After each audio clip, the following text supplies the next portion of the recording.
Shalom, everyone. Welcome back. This is the part 2 of our Book of Baruch Sabbath Day study. So we're going to be going into chapter 3. We're going to have our brother Dennis read chapter 3 right away. But I just wanted to bring up two things we forgot to mention when we were talking about chapter 2 of the first book of Baruch. There's actually a verse here that talks about the voice of the bridegroom and the voice of the bride, which you can actually find in the book of Revelations. And I'll find that real quick for you guys so you can actually look it up for yourselves, so you know I'm not making this stuff up. I especially wanted to point this out for any Jewish viewers or listeners to show that there are many correlations with the New Testament and these Old Testament apocryphas. So let me see here. We're going to do a little search here on my MySword app. Type in voice of the bridegroom. See how many times that comes up. And I'll just list the verses for you guys to check out for yourselves. You got Jeremiah 7, verse 34, which obviously is talking about future prophecy. Jeremiah 16, verse 9. Jeremiah 25:10, Jeremiah 33:11, John, so New Testament, John chapter 3, verse 29. So, and then we also, the last one here, Revelations 18:23. And the light of the candles shall shine no more at all in you, and the voice of the bridegroom and of the bride shall be heard no more at all in you. That sounds pretty similar to this verse here. I wonder if John was quoting from this. And the bride shall be heard no more at all in you, for your merchants were the great men of the earth, for by your sorceries, and if you want to look in the Greek, any serious studiers of scripture here, the English word sorceries here, it's not what you think it's talking about. It's actually talking about pharmakeia, where all the nations deceive. So it's actually talking about drug sorcery, pharmacy drugs. So, and you can look that up in the original Greek, New Testament. It's pronounced pharmakeia. And so I just wanted to bring that up real quick. And also in the verse before it here, you see it say, but if you will not hear the voice of Yahuwah. The voice of Yahuwah is mentioned multiple times in the chapter my sister Shoshana just read here. And the voice of Yahuwah, I would presumptuously say, I know it's a presumption, but I would say that is Yahusha. He is the word. Mm-hmm. So Baruch is saying we have not obeyed your voice, meaning we, in layman's terms, we have not obeyed your son. We have not obeyed the angel you put in our way. Exodus 23:21. So when he says, I will send my angel to go before you, to prepare the way for you, when he sends them out of Egypt, that's the voice of Yahuwah. That's the same. The angel of Yahuwah is also known as the voice of Yahuwah. So Yahusha has many different titles in the Old Testament that most people kind of gloss over when we're reading. When we first start reading the scriptures for ourselves, we don't even think about it.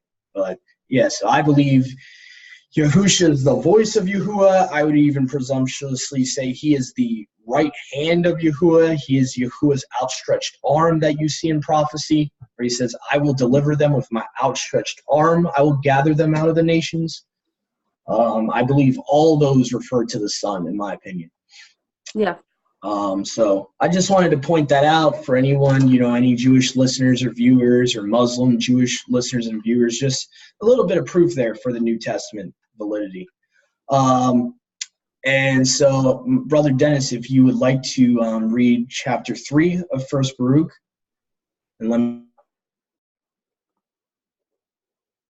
Okay.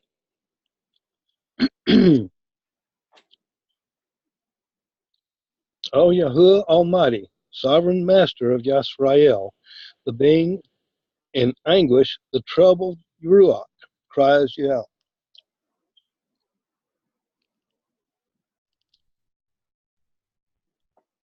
Something happened, Doug.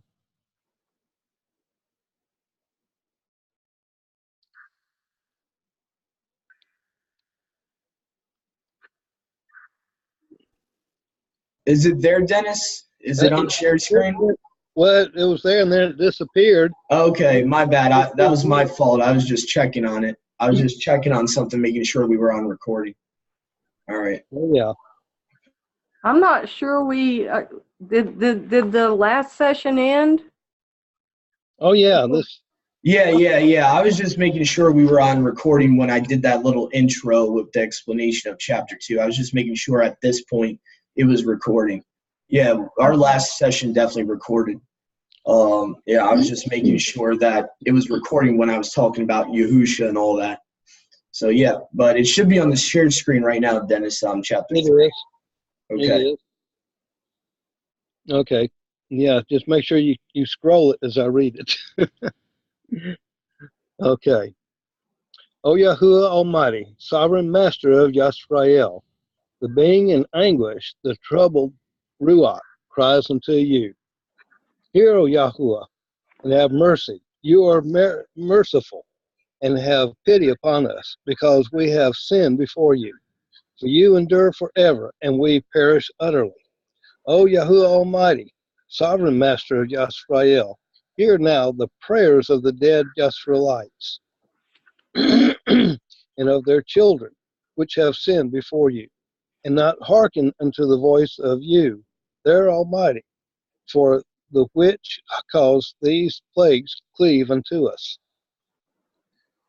5. Remember not the iniquities and injustice, unrighteousness of our fathers, but think upon your power and your name now at this time. For you are Yahweh, our Almighty, and you, O Yahweh, will we praise. And for this cause you have put your fear in our hearts, to the intent that we should call upon your name and praise you in our captivity. For we have called the mind the iniquity and injustice of our fathers and sin that sinned before you. Behold, we are yet this day in our captivity, when you have scattered us for reproach and a curse, and to be subject to payments according to all the lawlessness and injustice or unrighteousness of our fathers, which departed from Yahweh our Almighty. Hear, O Yisrael, the commandments of life. Give ear to understand wisdom. How happens it, Yisrael, that you are in your enemy's land, that you are waxen old in a strange country, that you are defiled with the dead, that you are counted with them that go down into the grave? You have forsaken the fountain of wisdom. For if you had walked in the way of Yahuwah, you should have dwelled in Shalom forever. Learn where is freedom, where is strength, where is understanding, that you may know also there is length of days and life, where is the light of the eyes and Shalom, who has found out her place, or who has come into her treasures. Where are the princes of the heathen become, and such as rule the beasts upon the earth? They that had their pastime with the fowls of the air, and they that hoarded up silver and gold, wherein men trust, and made no end of their getting. For they that worked in silver, and were so careful, and whose works are unsearchable, they are vanished and gone down to the grave, and others are coming up in their steads. Young men have seen light, and dwelt upon the earth, but the way of knowledge have they not known, nor understand the paths thereof, nor laid hold of it. Their children were afar from that way. It has not been heard of in Canaan, neither has it been seen in Theman. The sons of Hagar that seek wisdom and understanding on Eretz, the earth, the merchants of Meran and of Teman, the authors of fables, the seekers out of understanding. None of these have known the way of wisdom, or remember her paths. O Yisrael, how great is the house of Yahuwah, and how large is the place of his possession. Great and has no end, high and unmeasurable. There were the giants famous from the beginning, that were of so great stature and so expert in war. Those did not. Oh, Brother Dennis, I would just like to stop and mention to the people, these are talking about the giants, the original giants in the book of Enoch. Yes. And in Genesis 6:4, it's interesting to note the way it's worded here is very similar to Genesis 6:4. In the New Living Translation will actually say, they became the famous warriors of ancient times. Yeah. So very, very similar here. So that you can look that up for yourselves in Genesis 6:1-4. And of course, you see where it says, so expert in war. Yeah. Those did not Yahuwah choose, neither gave he the way of knowledge unto them. But they were destroyed, because they had no wisdom, and perished through their own foolishness. Who has gone up into heaven and taken her, and brought her down from the clouds? Doug, you're going to have to scroll it a little more. Yeah, actually, I wanted to comment on that too. Sounds very familiar to the book of Proverbs 30:4. Who has gone up into the heaven, who has descended, who has ascended into heaven, who has descended, who has gathered the wind in his fists with a garment, what is his name and what is his son's name, if you know it. This sounds very similar to it, right? Just to explain to people too, the reason it's calling wisdom her, it's a poetic thing. It's not, wisdom is not a female.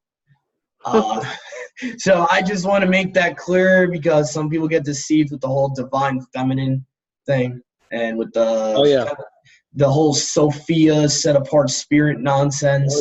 So no, that's not what it's saying here. But I just noticed that the verse you just read is almost verbatim what King Solomon writes in Proverbs 30:4. So I just wanted to mention that. Right. And I imagine if you can find it in the original Hebrew, it would not say Ishi. It would say Ish. Yeah. Who has gone over the sea and found her, and will bring her for pure gold. No man knows her way, nor think of her path. But he that knows all things knows her, and has found her out with his understanding. He that prepared the earth for evermore has filled it with four-footed beasts. He that sends forth light, and it goes, calls it again, and it obeys him with fear. The stars shined in their watches, and rejoiced when he calls them. They say, here we are, here we be.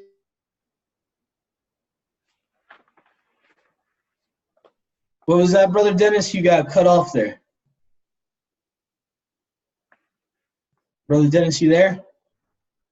All right, I think he's having some difficulties here. Let me help him out. First Baruch 3:34 says, the stars shined in their watches and rejoiced when he calls them. So they're actually rejoicing before the Father when he calls them. Here we be, and so with cheerfulness they show light unto Yahuwah that made them. So I would ask someone a question that, there's people that believe the stars are gas balls and all that, from heliocentricity and all that. I would ask people, okay, can balls of gas be cheerful like a human? Can they show light to the Almighty? So are they balls of gas or are they luminaries? You can't have it both ways. The same. So here we go, verse 35. This is Yahuwah, our Almighty, and there shall none other be accounted of in comparison of him. Basically, no one's like him. He has found out all the way of knowledge and has given it unto Jacob, his servant, and to Yasha'al, his beloved. Afterward, he show himself upon the earth and conversed with men. Now, this is a controversial verse here. This can be taken multiple ways. He conversed with men on earth. He showed himself. He revealed himself to mankind and conversed with them. Now, you can take this many different ways. I'm just going to put my opinion out there. It's not a big deal whether you agree with me or not. I believe this is Yahusha right here. Even though it says that Yahuwah conversed himself upon the earth and conversed with men, I believe this is referring to Yahusha and the fact that Yahusha was the fulfillment of Elohim with us. So that's just my opinion. That's just. I agree, Doug, because it says, "For no man has seen the Father, but they have seen the Son." So I find this interesting. I would actually like to write this down right now to show to a Jewish person, actually, and to show that this is actually showing that one of the people of the co-creator, one of the personalities, the Son, came down from heaven and lowered himself to a human being to converse or talk with mankind. I mean, this is actually proving the New Testament right here. So I'm just writing this down real quick. First Baruch chapter 3, verse 37. So, Brother Dennis, we just came. I finished it for you. I noticed that your line froze, so I just wanted to help you out there. So the rest. Yeah, I tried to get back several times and it would not connect. So I'm on the phone now. Well, it also shows who talked with Abraham and other people that say they talked with the Creator. It was Yahusha. He wrestled with Yaakov. He had many conversations with Abraham, and even had a conversation with Hagar and Sarah. So he's been busy communicating with us. Yep, and he actually appeared to Joseph when Miriam was about to give birth to the carnal version of the Messiah. So he actually appeared before. Don't put away your wife. And he's like, So, Brother Dennis, what you missed was verse 37 shows that Yahusha is the one that came down to earth and dwelled with men and conversed with them. And kind of interesting, it sounds like it says the Father is doing this, but we know in the New Testament it's Yahusha doing this, so that's kind of interesting little oneness thing that me and Shoshana were just talking about when you got off. And it says, none will be compared to him, meaning there's no one like Yahuwah. So, and then you also have basically this whole chapter dealt with knowledge and seeking true knowledge is fearing the Father, and also the stars, what the stars actually are in verse 34. They're cheerful. They're like us. They have emotions. They shine light. So that shows us stars are not what we've been taught they are. They're actually angels. Yes, and they'll tell you that in Enoch, the book of Enoch. Yep. Also, not as directly, but if you look up in the Septuagint, it will show that too. It will say in Job 38:7, when he made all the stars, all his angels praised him. So there's places actually in the canon that you'll see it. Revelations chapter 1, verse 20 says, the 7 stars of the 7 assemblies are the 7 angels. So there's definitely places that you can find it in from Genesis to Revelation what stars actually are. But that was the end of chapter 3 of the book of Baruch. I just want to see if there's anything we have came up with, or I'm gonna unmute my sister Sally here to see if she came across anything interesting she would like to bring up. And Sally, you can read if you want to, since he's got it up on the screen. Yeah, well, I'm sorry, Emma. she's not on the app. She wouldn't be able to see it. Oh, I She- thought Right. she was on the app. No, Dennis was, and then something happened with his phone or something. Where he kicked me off. Yeah. So, all right. So Well, we got. if you get on the app, you can read.